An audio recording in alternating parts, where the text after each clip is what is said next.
میں مبلغ بنوں سنتوں کا، خوب چرچا کروں سنتوں کا۔ الحمدللہ رب العالمین والصلاة والسلام علی سید المرسلین، اما بعد فاعوذ باللہ من الشیطان الرجیم، بسم اللہ الرحمن الرحیم۔ الصلاة والسلام علیک یا رسول اللہ وعلی آلک واصحابک یا حبیب اللہ۔ الصلاة والسلام علیک یا نبی اللہ وعلی آلک واصحابک یا نور اللہ۔ فرمایا آخری نبی مکی مدنی رسول ہاشمی صلی اللہ علیہ وسلم نے، مسلمان جب تک مجھ پر درود پڑھتا رہے فرشتے اس پر رحمت بھیجتے رہتے۔ اب بندے کی مرضی ہے کم پڑھے یا زیادہ۔ صلو علی الحبیب صلی اللہ تعالی علی محمد وعلی آلہ وصحبہ وبارک وسلم۔ الحمدللہ عارف والا ضلع پاک پتن میں دعوت اسلامی کا عظیم الشان سنت و بھرا اجتماع ہو رہا ہے۔ خادم النبی صحابی رسول حضرت انس بن مالک رضی اللہ عنہ فرماتے ہیں، پیارے آقا مکی مدنی مصطفیٰ صلی اللہ علیہ وسلم کی عادت کریمہ تھی، اگر کوئی صحابی 3 دن تک بارگاہ رسالت میں حاضر نہ ہوتے تو ان کے متعلق دریافت فرمایا کرتے۔ اگر کوئی صحابی سفر پر ہوتے تو میرے نبی انہیں دعاؤں سے نوازا کرتے۔ اگر مدینہ پاک میں ہوتے تو میرے نبی ان سے ملاقات کے لیے تشریف لے جاتے، اور اگر کوئی صحابی بیمار ہو جاتے تو میرے نبی آخری نبی مکی مدنی صلی اللہ علیہ وسلم ان صحابی کی عیادت فرمایا کرتے۔ ایک بار ایک انصاری صحابی 3 دن تک بارگاہ رسالت میں حاضر نہ ہوئے۔ آخری نبی مکی مدنی محمد عربی صلی اللہ علیہ وسلم نے صحابہ سے ان کے متعلق پوچھا تو عرض کیا گیا، یا رسول اللہ وہ شدید بیمار ہے۔ یہ خبر سن کر شاہ بحر و بر صلی اللہ علیہ وسلم نے صدیق اکبر، فاروق اعظم، چند دیگر صحابہ اکرام کو ساتھ لیا اور ان انصاری صحابی کی عیادت کے لیے تشریف لے گئے۔ سبحان اللہ، سرے بالی انہیں رحمت کی ادا لائی ہے، حال بگڑا ہے تو بیمار کی بنائی ہے۔ ہمارے آقا صلی اللہ علیہ وسلم نے اپنے صحابی کو دیکھا، وہ شدید بیمار تھے، تو بہت خوبصورت اور پیار بھرے انداز میں تیمارداری فرمائی، حال پوچھا، اور ان صحابی نے بیمار ہونے کا سبب بتایا، میں کیوں بیمار ہوا۔ یہ جو واقعہ ہے نا ابھی جو شروع ہوا ہے، یہ بڑا توجہ طلب ہے۔ انصاری صحابی نے بارگاہ رسالت میں عرض کی، یا رسول اللہ صلی اللہ تعالی علیہ وسلم، ایک روز میں مغرب کے وقت مسجد میں حاضر ہوا، آپ نماز پڑھا رہے تھے، آپ کی اقتداء میں نے باجماعت نماز ادا کرنے کی سعادت حاصل کی۔ یا رسول اللہ اس روز آپ نے نماز میں سورہ قاریعہ کی تلاوت فرمائی۔ سورہ قاریعہ سن کر مجھ پر خوف خدا کا غلبہ ہوا، میں نے دعا کی، یا اللہ پاک مجھے دنیا ہی میں آزمائش میں ڈال دے، مجھے آخرت میں عذاب نہ دینا۔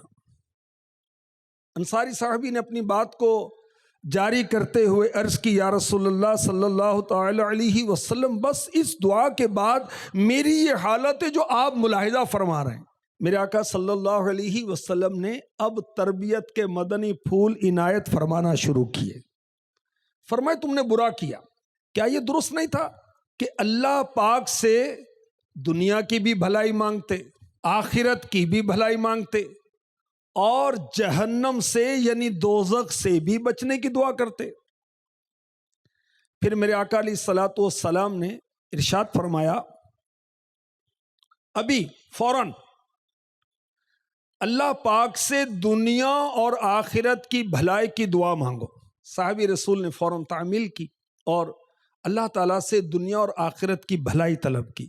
میرے آقا صلی اللہ علیہ وسلم نے خود بھی ان صحابی کے لیے دعا فرمائی اور دعائے مصطفیٰ کا اثر کیا ہوا؟ ہاتھوں ہاتھ اسی وقت فوراً وہ صحابی صحت مند ہو کر اٹھ کھڑے ہوئے اور ایسا ہو گیا کہ جیسے یہ رسیوں میں جکڑے ہوئے تھے اب آزاد کر دیے گئے. آپ نے سنا کہ صحابی رسول کیسے خوف خدا والے تھے، بڑے خشوع و خضوع کے ساتھ بہت توجہ کے ساتھ نماز پڑھا کرتے تھے. سورہ قاریعہ میرے آقا صلی اللہ علیہ وسلم نے تلاوت فرمائی، اسے سن کر ان کے دل میں خوف خدا بیٹھ گیا. کاش ہم نمازی بن جائیں، پکے نمازی بن جائیں، اور نماز بھی ایسی ہو کہ جب نماز پڑھیں تو اللہ کی بارگاہ میں واقعی ذہنی طور پر بھی حاضر ہوں، صرف جسمانی طور پر حاضر نہ ہوں، خشوع و خضوع کے ساتھ نماز پڑھیں. اور تکبیر تحریمہ کہنے سے لے کر سلام پھیرنے تک ہم جو بھی نماز پڑھتے ہیں اس پر ہمارا غور اور توجہ بھی ہو. وہ کیسے ہوگی؟ ہم ثنا پڑھتے ہیں تو ثنا کے جو کلمات ہیں اس کا ترجمہ ہمیں معلوم ہونا چاہیے. سورہ فاتحہ پڑھتے ہیں، ہم جو اذکار مزید کرتے ہیں اس کا ترجمہ معلوم ہونا چاہیے. اور یہ بھی یاد رکھیے کہ جو صورتیں ہم پڑھتے ہیں اس کی تفسیر پڑھ لیں تو انشاءاللہ نماز کا خشوع خضوع ذوق شوق اور بھی بڑھ جائے گا. اسی طرح صورتیں بدل بدل کر پڑھنے سے بھی نماز کا خشوع اور خضوع نصیب ہوگا. اللہ پاک ہمیں تلاوت کی توفیق عطا فرمائے اور تلاوت کو سمجھ کر پڑھنے کی توفیق عطا فرمائے. تفسیر صراط الجنان زندہ باد دعوت اسلامی کی طرف سے جاری ہو گئی، ایپ بھی آ گئی اس کی. موبائل کے ذریعے سے طرح طرح کے فضول یا گناہوں برے کام کیے جا رہے ہیں. خیر کے کام بھی ہیں اس کے اندر. دعوت اسلامی کی کتنی ساری ایپس ہیں، وہ آپ اس میں ڈاؤن لوڈ کریں، وہ پڑھیں. اس کے اندر قرآن پاک کی ایپ بھی ہے، اوقات الصلاح کی ایپ کی تو ہر مسلمان کو ضرورت ہے نا، کیونکہ اس کے اندر پانچوں نمازوں کے اوقات، یعنی کس نماز کا وقت کب شروع ہوگا کب ختم ہوگا یہ اس کے اندر آپ کو معلوم ہوگا. سحری افطاری کے اوقات کا معلوم ہوگا. دنیا کے 27 لاکھ مقامات کہ نماز اور روزے کے اوقات اس کے اندر آپ کو ملیں گے. تو سمجھ کر قرآن پڑھیں.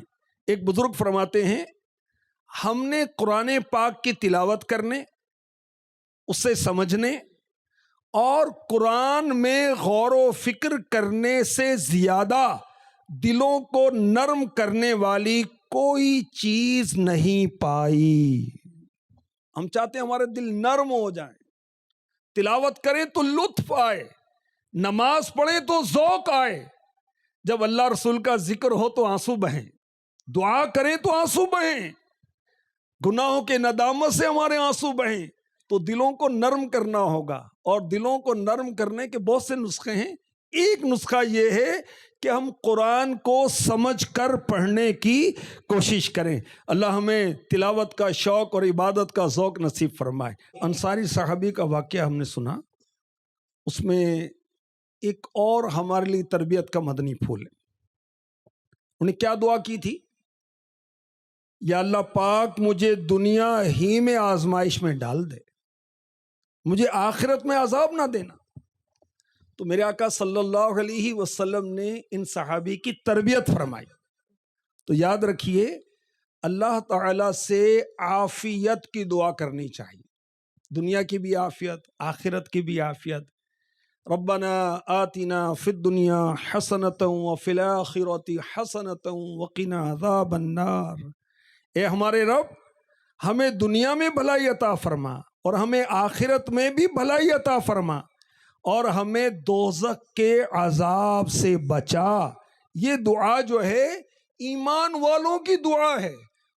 اللہ پاک ہمیں بھی اچھی اچھی نیتوں کے ساتھ درست انداز سے دعا کے آداب کا لحاظ کرتے ہوئے دعا کثرت کے ساتھ مانگنے کی توفیق عطا فرمائے، آمین۔ سورہ قاریعہ سن کر انصاری صحابی پر خوف خدا کا غلبہ ہو گیا۔ اس صورت میں قیامت کی ہولناکیوں کا تذکرہ ہے، قیامت کی دہشت کا تذکرہ ہے۔ قیامت آئے گی تو دنیا کی حالت کیا ہوگی؟ آئیے ہم بھی کچھ سنتے ہیں، اللہ ہمیں بھی اپنا خوف عطا فرمائے۔ بسم اللہ الرحمن الرحیم۔ القارعۃ ما القارعۃ وما ادراک ما القارعۃ۔ دل دہلانے والی، کیا وہ دہلانے والی، اور تو نے کیا جانا کیا ہے دہلانے والی۔ قاریعہ یہ قیامت کے ایک ناموں میں سے ایک نام ہے، اور یہ القاریعہ بنا ہے لفظ قرع سے۔ ایک چیز کو دوسری چیز پر اس زور سے مارا جائے کہ گرجدار آواز پیدا ہو، اسے کہتے ہیں عربی میں قرعن۔ اور یہ آواز جتنی زیادہ زوردار ہوگی اتنی زیادہ دل کو دہلانے والی ہوگی۔ آدمی غفلت میں ہو، توجہ کریں، غور کریں، اپنے دھیان میں بیٹھا ہے، اچانک گرجدار آواز سے دل کیسے دہل جاتا ہے۔ اللہ اکبر۔ زور سے کوئی چھینک لیتا ہے تو آدمی چونک جاتا ہے، جسم پر کپ کپی طاری ہو جاتی ہے۔ انسان سویا ہوا ہے تو شور سے اچانک خوفزدہ ہو کر اٹھ جاتا ہے۔ گاڑیوں کے جو ہارن بجتے ہیں جو بہت تیز ہوتے ہیں تو دل دہل جاتا ہے، کان میں شائیں شائیں کی آواز آنے لگتی ہے۔ اللہ اکبر۔ تصور کیجئے جب سب لوگ کاروبار میں مصروف ہوں گے، کوئی گھر میں، کوئی بازار میں، کوئی تاجر تجارت کر رہے ہوں گے، کسان کھیتوں میں کام کر رہے ہوں گے، کوئی کھانا کھا رہا ہے، خواتین اپنے گھر کے کام کاج میں مصروف، دوست باتیں کر رہے ہیں، اچانک زوردار زلزلہ برپا ہوگا، پوری زمین ہل جائے گی، آسمان پھٹ جائے گا، ستارے بارش کی طرح زمین پر جھڑنا شروع ہو جائیں گے، بڑے بڑے پہاڑ ٹوٹ پھوٹ جائیں گے، بڑے بڑے سیارے آپس میں ٹکرا کر ریزہ ریزہ ہو جائیں گے۔ کڑک کیسی ہوگی، وہ گرج کیسی ہوگی، وہ آواز کیسی ہوگی، وہ کتنا خوفناک دھماکہ ہوگا، اور دل کیسے دہل جائیں گے، اس وقت بدحواسی کیسی ہوگی۔ آئیے سنیے، سورہ حج کی آیت نمبر 1 اور 2 میں اس کا بیان ہوتا ہے۔ ان زلزلۃ الساعۃ شیء عظیم یوم ترونها تذهل كل مرضعة عما أرضعت وتضع كل ذات حمل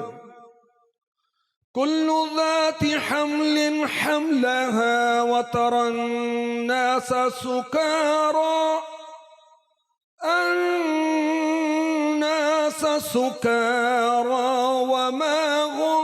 وما هم بسكارى۔ بے شک قیامت کا زلزلہ بہت بڑی چیز ہے، جس دن تم اسے دیکھو گے تو حالت یہ ہوگی کہ ہر دودھ پلانے والی اپنے دودھ پیتے بچے کو بھول جائے گی، اور ہر حمل والی اپنا حمل ڈال دے گی، اور تو لوگوں کو دیکھے گا جیسے نشے میں ہیں، حالانکہ وہ نشے میں نہیں ہوں گے۔ یہ ہے قاریعہ، یہ ہے کڑک، یہ ہے دل دہلانے والی، جس سے دل دہل جائیں گے، کلیجہ منہ کو آئے گا، بدحواسی طاری ہوگی، مائیں دودھ پیتوں کو بھول جائیں گی۔ ایسا زلزلہ، ایسی کڑک، ایسی خوفناک تباہی۔ اللہ اللہ اللہ۔ وما ادراک ما القاریعہ، اور تجھے کیا معلوم کہ وہ دل دہلا دینے والی کیا ہے۔ یوم یکون الناس کالفراش المبثوث، جس دن آدمی پھیلے ہوئے پروانوں کی طرح ہوں گے. چھوٹے چھوٹے اڑنے والے کیڑے برسات میں نکلتے ہیں نا، روشنی کی طرف لپکتے ہیں، جمع ہو جاتے ہیں، بلب کے گر جمع ہو جاتے ہیں. پتنگے کہتے ہیں، پروانے کہتے ہیں، عربی میں ان کو کہتے ہیں فراش. یعنی جس طرح پروانے شمع پر یا بلب پر گرتے وقت بکھرے ہوتے ہیں، کوئی سمت طے نہیں ہے، کوئی کسی طرف جا رہا ہے، کوئی کسی طرف جا رہا ہے. قیامت کے دن لوگوں کا یہی حال ہوگا. جب قبروں سے اٹھایا جائے گا، لوگ بکھرے ہوئے پروانوں کی طرح ہوں گے. بدحواسی میں کوئی کسی طرف رخ کر رہا ہوگا اور کوئی کسی طرف. مزید ارشاد ہوتا ہے وَتَكُونُ الْجِبَالُ كَالْعِهْنِ الْمَنْفُوشِ، اور پہاڑ رنگ برنگی دھنکی ہوئی اون کی طرح ہو جائیں گے. اللہ اللہ اللہ.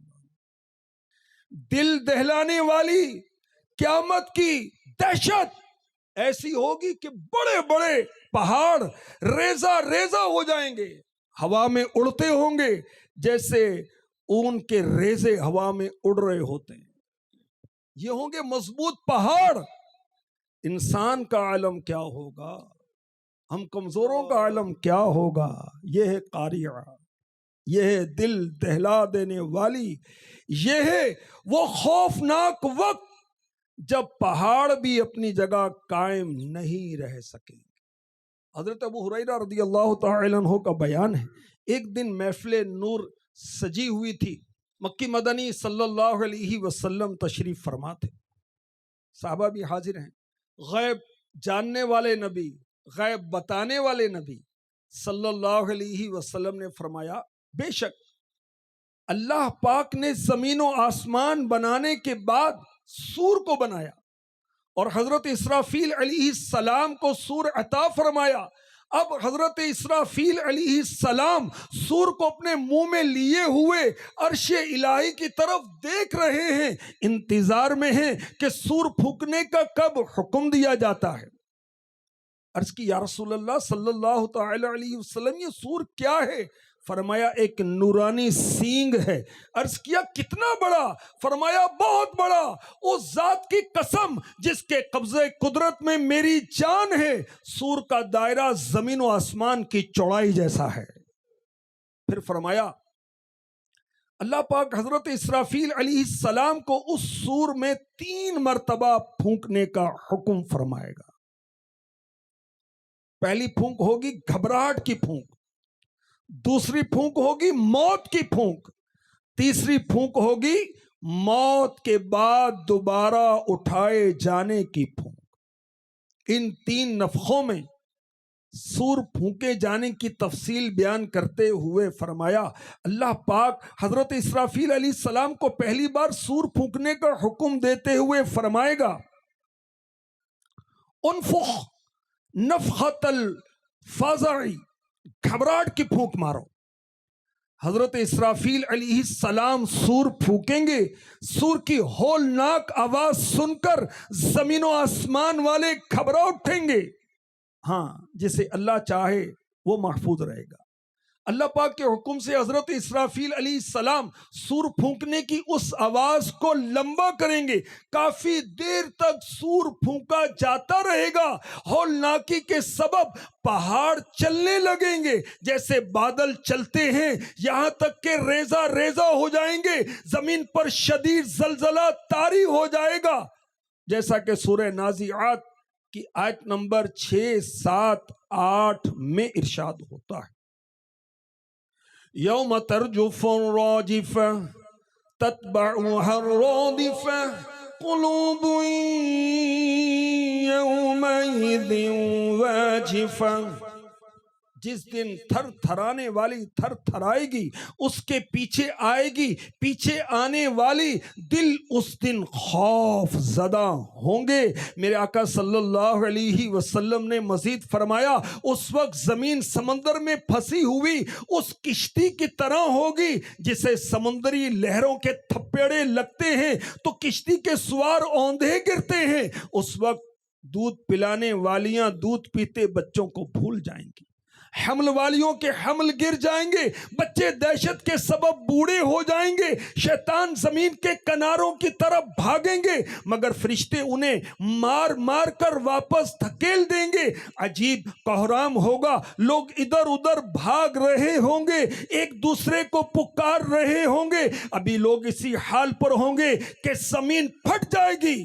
اب لوگوں پر ایسا خوف، ایسی دہشت طاری ہوگی کہ اس کی کیفیت اللہ پاک ہی بہتر جانتا ہے۔ پھر آسمان گلی ہوئی چاندی کی طرح پھٹ جائے گا، سورج چاند بے نور ہو جائیں گے، آسمان کو اس کی جگہ سے کھینچ لیا جائے گا۔ میرے پیارے آقا مکی مدنی مصطفیٰ صلی اللہ علیہ وسلم نے مزید فرمایا جب تک اللہ پاک چاہے گا لوگ اسی آفت و بلا میں مبتلا رہیں گے۔ پھر اللہ پاک حضرت اسرافیل علیہ السلام کو نفخہ صعق یعنی سور میں موت کی پھونک مارنے کا حکم فرمائے گا۔ اس بار سور پھونکنے سے آسمان والوں اور زمین والوں پر موت طاری ہو جائے گی، جسے اللہ پاک چاہے گا اس کو موت نہ آئے گی۔ حضرت ملک الموت علیہ السلام رب جبار و قہار کی بارگاہ میں عرض کریں گے یا رب آسمان والے موت کے گھاٹ اتر چکے، زمین والے موت کے گھاٹ اتر چکے، مگر جسے تو نے زندہ رکھا۔ اللہ پاک ان زندہ رہنے والوں کو خوب جانتا ہے، مگر فرمائے گا کون کون باقی؟ ملک الموت علیہ السلام عرض کریں گے یا رب تو زندہ ہے، تجھے کبھی موت نہ آئے گی، تیرے سوا عرش اٹھانے والے فرشتے زندہ ہیں، حضرت جبرائیل حضرت میکائیل علیہ السلام زندہ ہیں اور میں بھی زندہ ہوں۔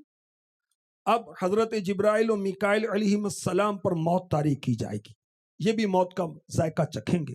پھر ملک الموت علیہ السلام عرض کریں گے اے مالک جبرائیل و میکائیل علیہ السلام بھی موت کا ذائقہ چکھ چکے۔ اللہ پاک فرمائے گا اب کون بچا ہے؟ عرض کریں گے مالک تو زندہ ہے، تجھے کبھی موت نہ آئے گی، تیرے سوا عرش اٹھانے والے فرشتے زندہ ہیں، میں بھی زندہ ہوں۔ اب پہلے عرش اٹھانے والے فرشتوں پر پھر حضرت ملک الموت علیہ السلام پر موت طاری کی جائے گی۔ اب صرف اللہ واحد و قہار باقی ہوگا، وہ بے نیاز ہے، نہ اس کا کوئی باپ نہ اس کا کوئی بیٹا، وہی اول وہی آخر ہے۔ اب اللہ پاک فرمائے گا لمن الملک اليوم، آج کس کی بادشاہی ہے؟ جواب دینے والا کوئی نہیں ہوگا، خود ہی فرمائے گا للہ الواحد القہار، ایک اللہ کی جو سب پر غالب ہے۔ زمین و آسمان کو لپیٹ لیا جائے گا جیسے کاغذ لپیٹتے ہیں، اس زمین کی جگہ کوئی اور زمین بچھا دی جائے گی، آسمان کی جگہ اور آسمان بنا دیا جائے گا۔ اب اللہ پاک 3 مرتبہ فرمائے گا میں ہوں جبار، جسے میرا شریک ہونے کا دعویٰ سامنے آئے اس وقت کوئی بھی سر اٹھانے والا نہ ہوگا۔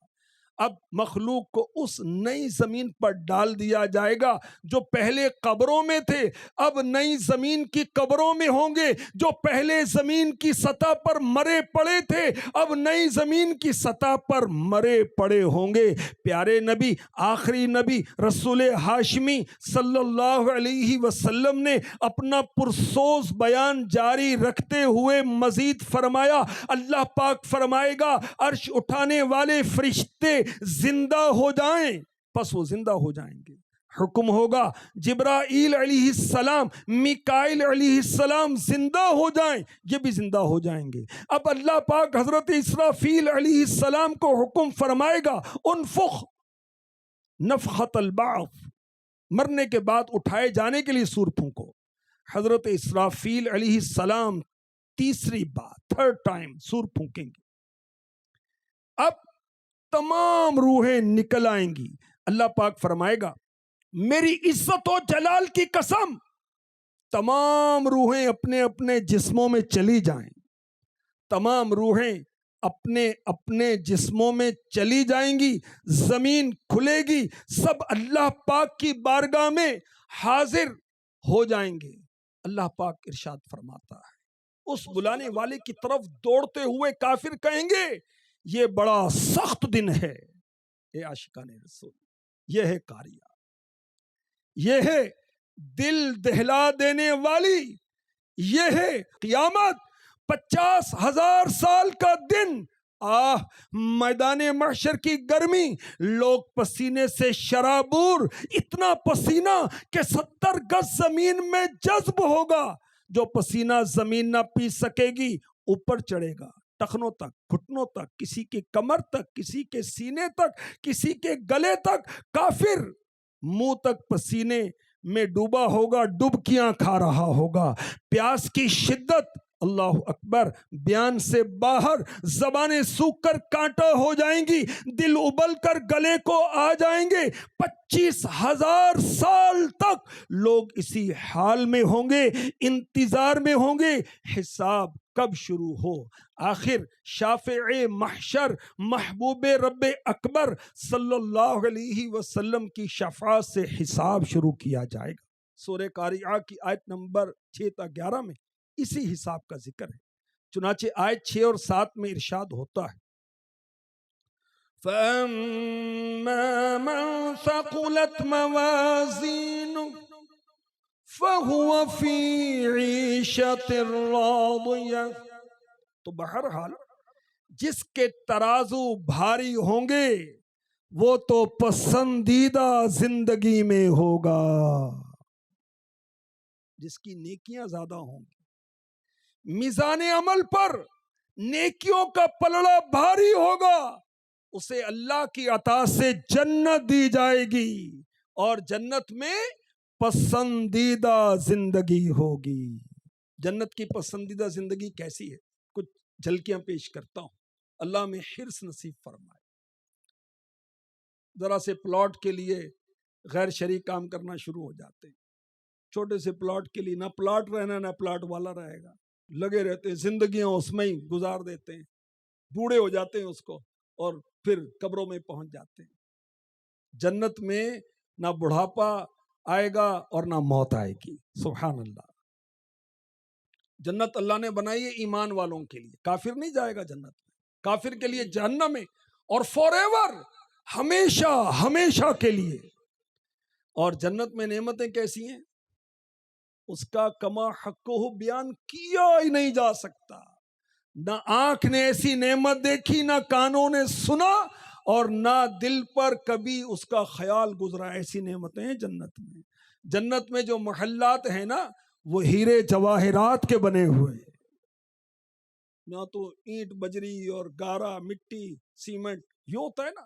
جنت کے محلات سبحان اللہ ہیرے جواہرات کے بنے ہوئے ہیں. جنت کی دیواریں سونے چاندی کی اینٹوں سے بنی ہوئی ہیں, مشک کے گاروں سے بنی ہوئی ہیں. جنت میں پانی ستھرا صاف پانی, اس کی نہریں, دودھ کی نہریں, شہد کی نہریں, پاکیزہ شراب کی نہریں ہر جنتی کے محل کے نیچے سے گزرتی ہوگی. سبحان اللہ. ایسے لذیذ کھانے کہ کبھی سوچا بھی نہیں ہوگا. جب تصور آیا کھانا فوراً حاضر ہوگا. پانی کی جیسے پیاس ہوگی فوراً پانی مل جائے گا, جتنا پینا ہے اتنا ہی آئے گا. دودھ, پاکیزہ شراب, شہد سب ہاتھ میں آ جائیں گے. جنت میں گندگی نہیں. جنت میں جو بدن کے اندر سے ہماری میل کچیل ہوتی نکلتی ہے وہ نہیں ہوگی. جنت میں ہر شخص کے پاس خادم کتنے ہوں گے نا, بڑا ٹور بنتا ہے کہ جی ہمارے تو 50 ملازم کام کرتے ہیں, ہماری فیکٹری میں اتنے ملازم کام کرتے ہیں. بڑا ٹور بنتی ہے نا بھائی, بندہ بہت آنر فیل کرتا ہے میرے اتنے ملازم. سبحان اللہ. جنت میں ہر شخص کے سرہانے کم از کم منیمم 10,000 خادم ہوں گے. سبحان اللہ. ہر خادم کے ہاتھ میں چاندی کا پیالہ، دوسرے ہاتھ میں سونے کا پیالہ، ہر پیالے میں رنگ رنگ کی نعمتیں. جنتی شخص جتنی نعمتیں کھاتا جائے گا لذت بڑھتی جائے گی. دنیا میں ہم کھاتے ہیں نا، تھوڑی دیر کے بعد کہتے ہیں بس یار اچھا اگلی بار کھانا دیا جائے وہی پسندیدہ، مزہ نہیں آتا یار کچھ اور کھلاؤ. سبحان اللہ. جنت کے کھانوں میں لذت کیسی ہوگی؟ ایک نوالے کے اندر 70 قسم کے ٹیسٹ ہوں گے. ایک نوالے کے اندر لباس پرانے نہیں ہوں گے، جوانی فنا نہیں ہوگی. فار ایور، ہمیشہ ہمیشہ ہمیشہ کے لیے جنت میں رہیں گے. جب جنتی جنت میں پہنچیں گے اللہ پاک فرشتوں کو فرمائے گا میرے پیارے بندوں کو کھلاؤ. انہیں لذیذ کھانے پیش کیے جائیں گے، ہر لقمے پر علیحدہ لذت ملے گی. کھانے سے فارغ ہوں گے، فرشتوں کو حکم ہوگا میرے بندوں کو پلاؤ. اب جنتیوں کو بہترین شربت پیش کیے جائیں گے، ہر گھونٹ پر علیحدہ لذت آئے گی. جنتی پینے سے فارغ ہوں گے. اللہ پاک فرمائے گا اے میرے بندو میں تمہارا رب ہوں، میں نے تم سے کیا ہوا وعدہ پورا کر دیا، اب مجھ سے مانگو تمہیں عطا کروں گا. جنتی عرض کریں گے یا اللہ ہم تجھ سے تیری رضا مانگتے ہیں. ارشاد ہوگا بے شک میں تم سے راضی ہوا، آج تمہارے لیے بڑا انعام ہے. ایسی عزت جو ان تمام نعمتوں سے اعلیٰ اللہ تعالی اپنے بندوں کو جنت میں اپنا دیدار عطا فرمائے گا. یہ سب سے بڑی عزت ہے کسی کے لیے، سب سے بڑی عزت. اور یاد رکھیے جنت بہت بڑی نعمت ہے، مگر جنت سے بڑی نعمت میرے رب کا دیدار ہے. جہنم بہت سخت اور بہت عذاب کی جگہ ہے. اس سے بڑا عذاب کیا ہے؟ اس سے زیادہ تکلیف کیا ہے؟ رب تبارک و تعالی کی ناراضی. رب کی ناراضی سب سے بڑا عذاب ہے، یاد رکھیے گا. اللہ کی رضا کن کاموں میں ہے؟ اس کی فرما برداری میں، اس کے حبیب کی فرما برداری میں. اللہ کی ناراضی کس میں ہے؟ نافرمانی میں. ہم اللہ کی نافرمانی کریں، اس کے حبیب کی نافرمانی کریں تو اللہ پاک کی اس میں سخت ناراضی. اللہ اکبر. یہ ہے جنت کی پسندیدہ زندگی کی کچھ جھلکیاں. یہ کس کو ملے گی؟ جس کا نیکیوں کا پلڑا بھاری ہوگا اور خدا نہ خواستہ گناہوں کا پلڑا بھاری ہو گیا. اب کیا ہوگا؟ اللہ اللہ اللہ سنیے. وَأَمَّا مَنْ خَفَّتْ مَوَازِينُهُ فَأُمُّهُ هَاوِيَةٌ وَمَا أَدْرَاكَ مَا هِيَهْ نَارٌ حَامِيَةٌ. اور بہرحال جس کے ترازو ہلکے پڑیں گے تو اس کا ٹھکانہ ہاویہ ہوگا. اور تجھے کیا معلوم کہ وہ کیا ہے؟ ایک شعلے مارتی آگ ہے. جس نے گناہ کیے، اللہ رسول کی نافرمانی کی، نیکیاں کم ہوں گی. اگر اللہ پاک کی رحمت نہ ہوئی تو ایسا شخص قیامت کے دن دوزخ کا ایندھن بن جائے گا. میٹھے میٹھے اسلام بھائیوں، عاشقان رسول، جہنم اللہ پاک کے قہر و غضب کا مقام ہے. جہنم کی آگ نہایت گرم ہے. حدیث پاک میں ہے دنیا کی آگ جہنم کی آگ کے 70 اجزاء میں سے ایک جز ہے. اگر اس دنیاوی آگ کو پانی سے 2 مرتبہ ٹھنڈا نہ کر دیا گیا ہوتا تو تم اس سے فائدہ نہ اٹھا سکتے. دنیا کی آگ اللہ پاک سے دعا کرتی ہے یا اللہ پاک مجھے جہنم کی آگ میں دوبارہ نہ لوٹانا. حضرت جبرائیل علیہ السلام پیارے آقا مکی مدنی مصطفیٰ صلی اللہ علیہ وسلم کی خدمت میں حاضر ہوئے تو آپ نے قسمن کہا اگر جہنم کو سوئی کے سوراخ کے برابر کھول دیا جائے تو تمام زمین والے اس کی گرمی کے سبب مر جائیں.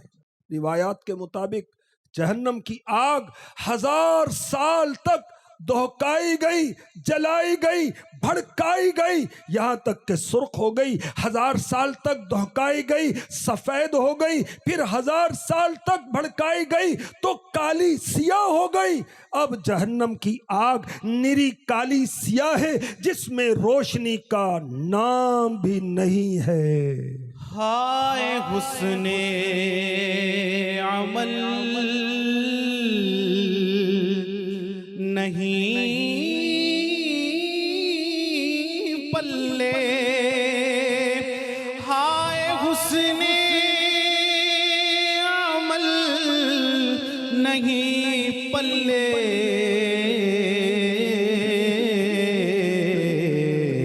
حشر میں میرا ہوگا کیا یا رب، حشر میں میرا ہوگا کیا یا رب، خوف دوزخ کا آہ رحمت ہو، خوف دوزخ کا آہ رحمت ہو،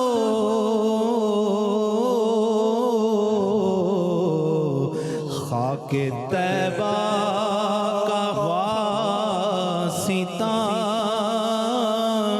یا رب،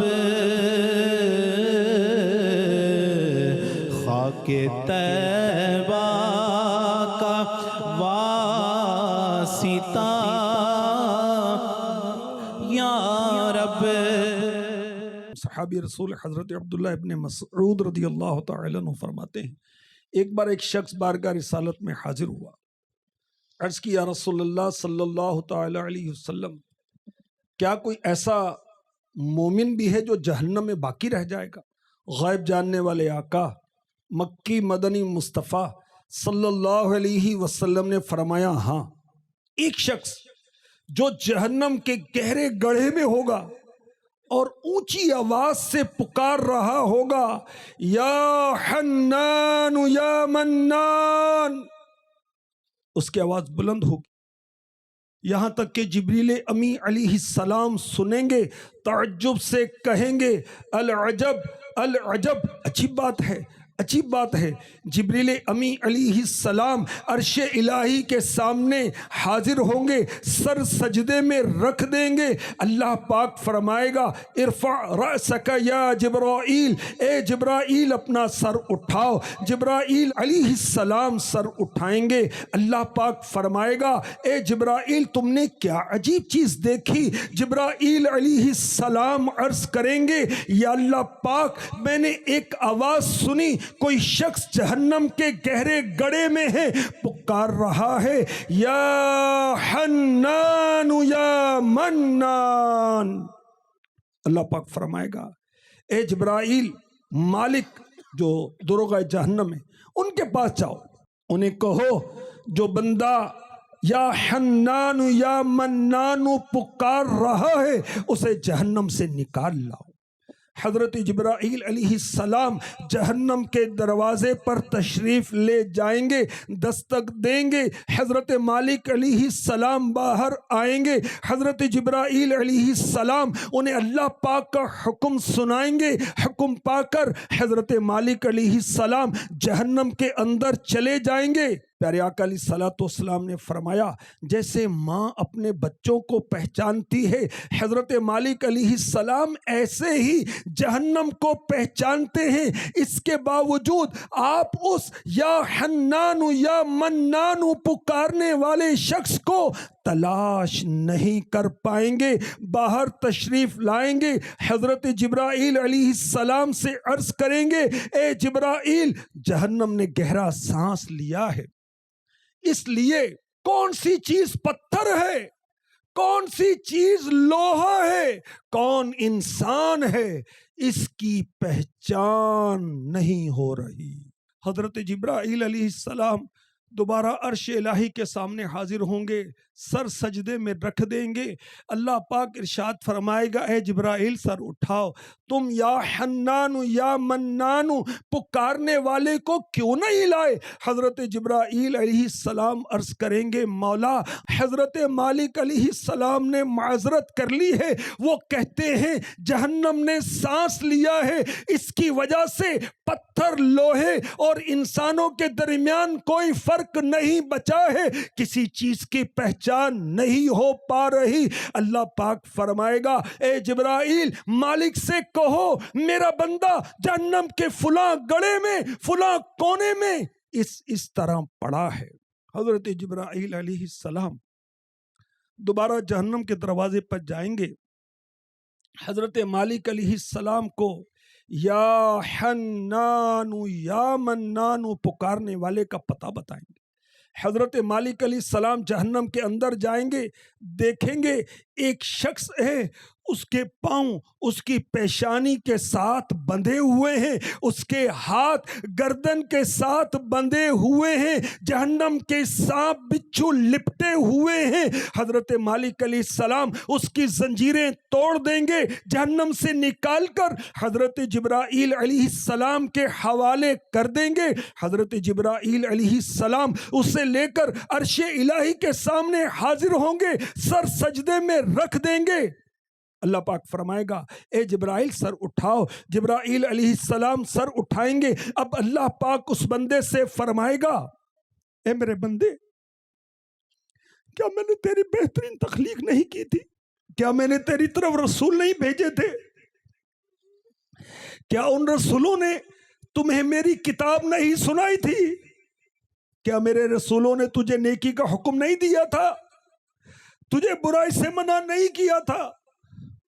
بندہ تمام باتوں کا اقرار کرے گا، کہے گا یا اللہ تو نے میری بہت اعلیٰ تخلیق فرمائی، تیرے رسول بھی تشریف لائے، تیرے احکام بھی سنائے۔ اللہ پاک فرمائے گا پھر تو نے فلاں فلاں گناہ کیوں کیے؟ بندہ عرض کرے گا یا اللہ پاک میں نے اپنی جان پر ظلم کیا، جس کی سزا میں مجھے جہنم میں ڈال دیا گیا۔ میری آس نہیں ٹوٹی، میری امید نہیں ٹوٹی، مجھے تیری رحمت سے امید تھی، اسی لیے میں یا حنان یا منان پکارتا رہا۔ مولا تو نے اپنے فضل سے مجھے جہنم سے نکالا، یا اللہ پاک اب مجھ پر رحم فرما۔ اللہ پاک فرمائے گا اے فرشتوں گواہ ہو جاؤ، میں نے اس بندے پر رحم کیا اور اسے معاف کر دیا۔ یہ جہنم ہے، ایک سانس لے تو پتھر لوہے انسان کے درمیان فرق نہیں رہتا۔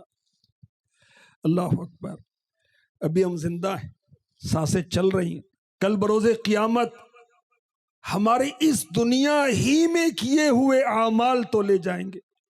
اگر ہم نے دنیا میں خوب نیکیاں کمائی ہوں گی، نمازیں پڑھی ہوں گی، جماعت کا اہتمام کیا ہوگا، روزے رکھے ہوں گے، صدقہ خیرات میں بڑھ چڑھ کر حصہ لیا ہوگا، نیکی کی دعوت کی دھومیں مچانے میں پیش رہے ہوں گے، والدین یعنی ماں باپ کی خدمت کی ہوگی، گناہوں سے بچتے رہے ہوں گے، تو انشاءاللہ الکریم اللہ پاک کی رحمت سے قیامت کے دن ہمارا نیکیوں کا پلڑا بھاری ہوگا، اس کے حبیب کی شفاعت کے صدقے میں ہمارا نیکیوں کا پلڑا بھاری ہوگا، انشاءاللہ الکریم ہم جنت کے حقدار قرار پائیں گے۔ اللہ نہ کرے اگر دنیا میں گناہ کیے ہوں گے، جان بوجھ کر نمازیں قضا کی ہوں گی، جان بوجھ کر رمضان کے فرض روزے قضا کیے ہوں گے، فرض ہونے کے باوجود زکوٰۃ ادا نہ کی ہوگی، سودی لین دین جاری رکھا ہوگا، ماں باپ کا دل دکھایا ہوگا، مسلمانوں کو ستایا ہوگا، فلمیں ڈرامے دیکھے ہوں گے، اس میں وقت کو، آنکھوں کو، دل دماغ سوچوں کو برباد کیا ہوگا۔ ہمارے گناہوں کے سبب کل بروز قیامت اللہ پاک کی رحمت سے اگر محرومی ہو گئی، حضور کی شفاعت نصیب نہ ہوئی، تو ہم کیا کریں گے؟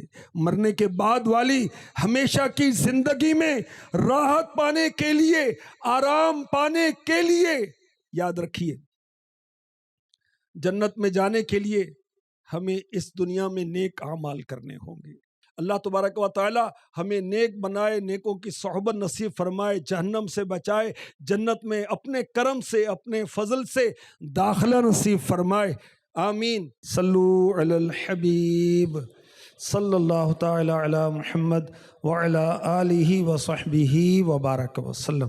میں مبلغ بنوں سنتوں کا، خوب چرچا کروں